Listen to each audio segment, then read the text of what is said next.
Hi, my name's John Birchall. I'm one of the technical managers here at JASCO.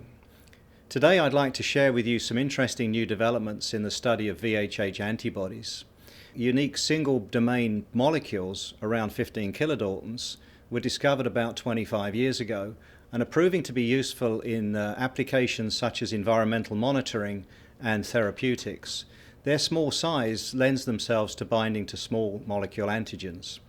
VHH antibodies are typically found in camelids and sharks, and their unique structure includes only the heavy binding chain rather than the heavy and the light binding chains that are found in mammalian systems. The VHH antibody binding portion can also be excised from the main molecule to create a simple nanobody. There are many advantages to the application of VHH antibodies. The small size of these antibodies means they can be used to target with very high resolution. They also lend themselves to gene amplification, which makes mass production much more straightforward. And they're proving to be extremely stable. There is a rapidly growing excitement from a range of companies around the world to develop antibody libraries using VHH antibodies.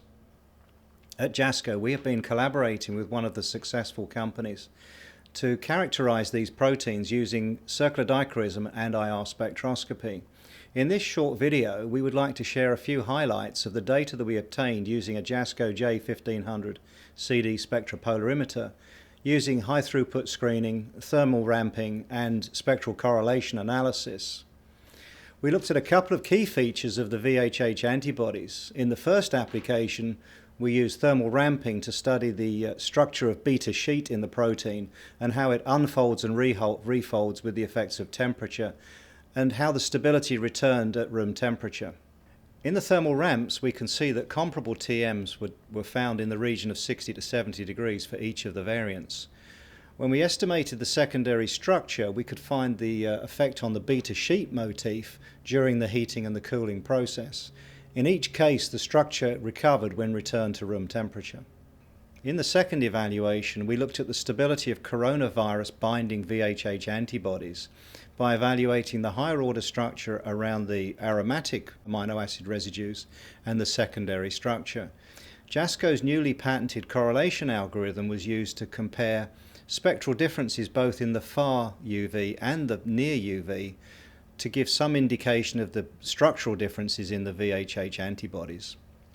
Visually, the data looks pretty similar. However, by using a weighted statistical model, it's possible to see significant differences in each of the spectra. This is just a snapshot of the data that was obtained. If you want to find out more, please come and take a look at our Learning Center at jascoinc.com/learning center.